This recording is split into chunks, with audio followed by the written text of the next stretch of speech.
Hi and welcome to Autistic.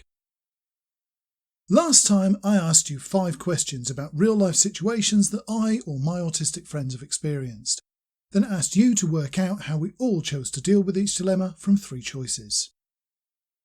If you haven't seen it yet and want to catch up, it's linked on screen now and in the description. Thank you so much to all the people who responded and the comments you made here, on social media and in direct messages and email. Your participation helps more than you could know. So, let's take a look at the answers. The first question was quite specific and with good reason. It was something which happened to me personally. I was called up for jury service in my 20s. Once the basics of the insurance fraud case I'd been chosen to sit on had been read out, I realised that I had prior knowledge that made me certain of the defendant's guilt. The options I gave you to choose from were A. Come clean, B. Say nothing, or C. Try to influence the other jurors towards a guilty verdict. Right from the start, most people got this right. I chose option A. Honesty is the default for most autistic people, and many of us find it difficult to lie or hide the truth, so option B of saying nothing wasn't even considered. What has surprised me over the years, though, is how many neurotypical people have told me they would have chosen option C, of trying to sway the other jurors towards a guilty verdict, and that my choice to leave the jury was anything from idiotic to inhuman. In question 2, Charlie was invited to a party they knew they wouldn't enjoy. The options were A. Attend rather than appear rude, B. Decline the invitation, or C. Accept the invite but make up a last-minute excuse not to go. The answer in Charlie's case was A on the occasion in question. Many of the autists who answered the question since last week's video said they would have chosen B or C. And if I'm honest, I would have chosen B and just declined. Even Charlie told me that if they were faced with the same situation now, they would also just say they couldn't attend. So why the change? Charlie had an epiphany some years after the event in question. They made the life-changing decision to quit masking who they are. Back at the time of the party, Charlie was still trying to hide behind an act. They disliked being excluded and feared that if they didn't accept every invitation, they wouldn't get any more. So every time something like Ted's party came up, they accepted and spent the evening screaming inside whilst pretending they were happy on the outside. If I'd have given you a little bit more information last week, it might well have changed the answers people gave. If I'd told you that Charlie had only found out they were autistic a few months before Ted's party, then perhaps more people would have chosen option A. But without that information, a lot of people had to fall back on stereotypes. The third scenario concerned Sky, who was worried about a mean practical joke some of their schoolmates were planning against another pupil. Option A was to tell a teacher and risk being labelled a telltale. B. To confront the kids who were planning the prank. Or C. To keep quiet and not get involved. Sky actually chose option B of confronting the plotters because they felt they had no other option. Sky couldn't trust in their teachers after repeated contradictions and violations of their dignity. Some days Sky spent more time in the quiet room than in class. A 4 by 4 foot windowless room with a single hard chair, a bare light bulb and a bolt on the outside of the door. It wasn't even particularly quiet either, since it backed onto the school gym, having previously been a store cupboard. Option C of keeping quiet wasn't viable either. Until they discovered a talent for making the other kids laugh, Sky had been bullied since kindergarten. They knew how damaging pranks can be, and despite only being 9 years old at the time, they felt the victim's pain at such treatment on an intensely personal level. When Sky challenged the popular kids, they retaliated with violence, and whilst it was Sky that received a bloody nose, it was also Sky who got suspended. The other kids all closed ranks, and without exception twisted the narrative to make Sky the villain. The news story cast Skye as the mastermind planning the cruel joke and the child who attacked them as a kind-hearted hero. To add insult to injury, the new kid that Skye saved from being humiliated joined in with the bullies, and before long nothing Skye could do could deflect the nasty treatment they meted out every day. Sam's dilemma in question 4 was employment-based. After years of education and job hunting, they got a good position with a big company, but soon found out there were numerous unethical and occasionally risky practices employed by the company. Option A was to leave it be and just get on with their job, B, to anonymously blow the whistle, or C, resign their position. Sam chose option C, to leave the company. Like many autistic people, Sam has a deep-rooted sense of ethics and was unable to just go with the flow once they knew the truth. No matter how hard it might be for them to get another job as well paid or as relevant to their qualifications, there was no way they could continue to work for a company that caused harm in the pursuit of profit. So they quit. They also knew that blowing the whistle could backfire on them, so they chose to get out sooner rather than later. Sam didn't manage to get another job in the field and found out several years later that they had been informally blacklisted by word of mouth, because they'd asked a few too many questions about their former employer's less honourable practices before they handed in their notice. In question 5, Alexis had just realised that their favourite, softest, most comfortable t-shirt was threadbare and likely to tear.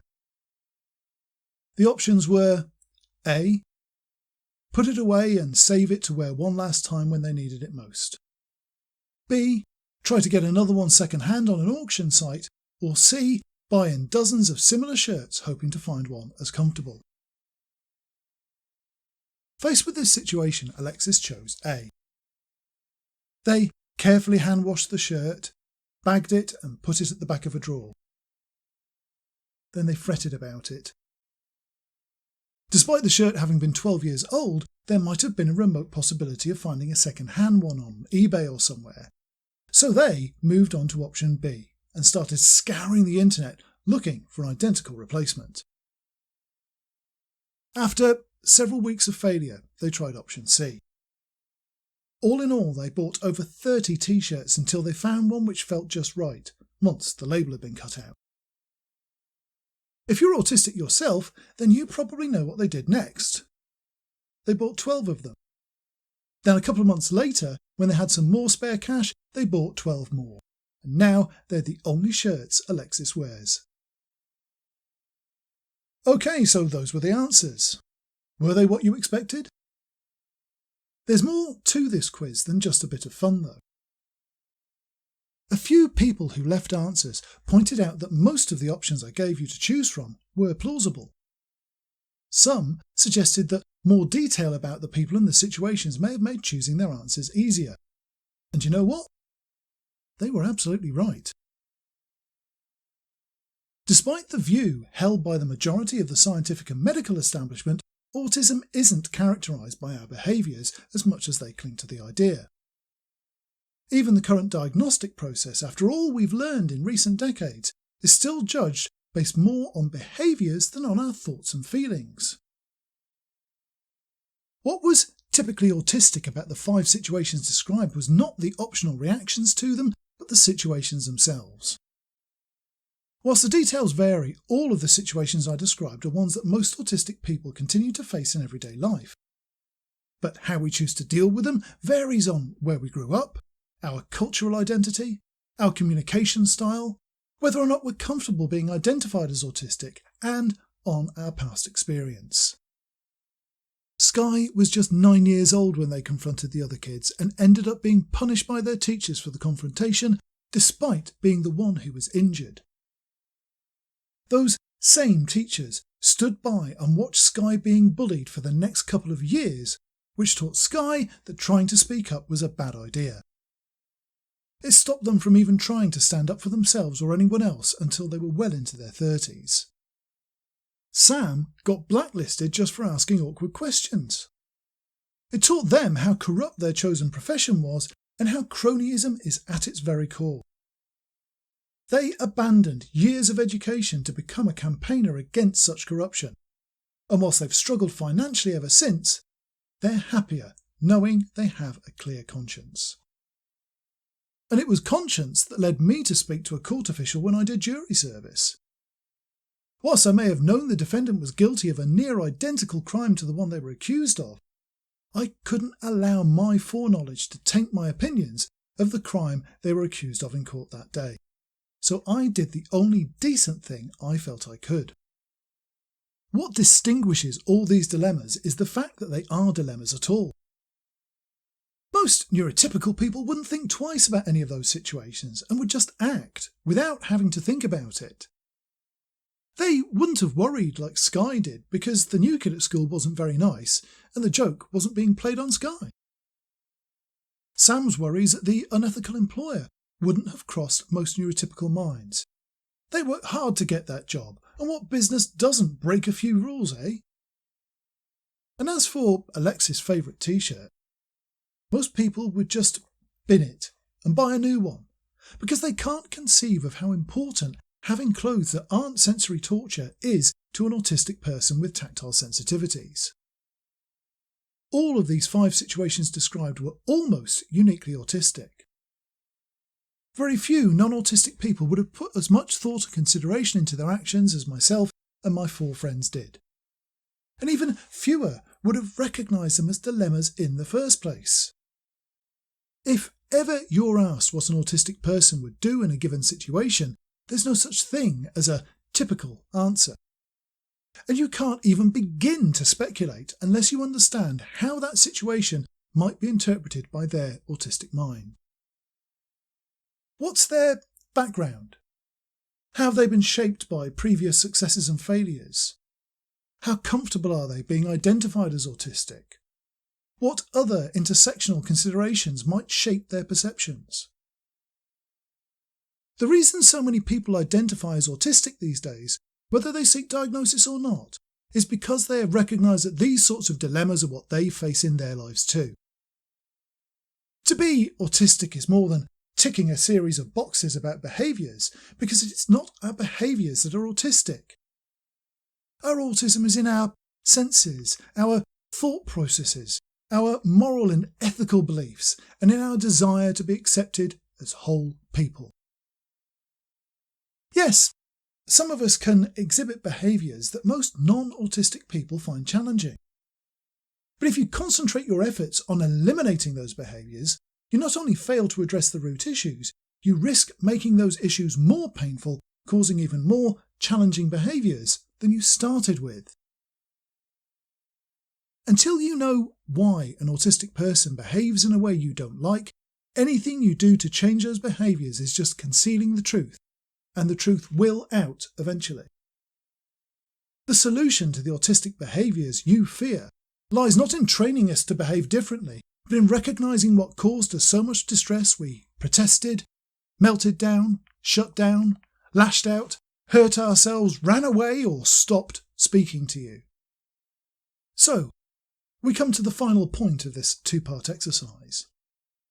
The real 5 autism questions you must answer if you want any hope of understanding autistic behaviour. There's plenty more you could ask that will help even more, but at the bare minimum, you must answer these 5 questions if you want to make a difference. When an autistic person behaves in a way you don't like, don't understand, or even makes you feel nervous, you need to ask yourself, are they physically safe? Is the sensory environment safe? Have they tried to tell you what's causing them distress already? Have you made sufficient effort to communicate with them? And finally, probably the most important question of all, was it you that caused it? Thank you for watching. There's new Autismatic content uploaded to YouTube every Wednesday, so if you enjoyed this video, make sure to leave a comment, hit the like button and subscribe.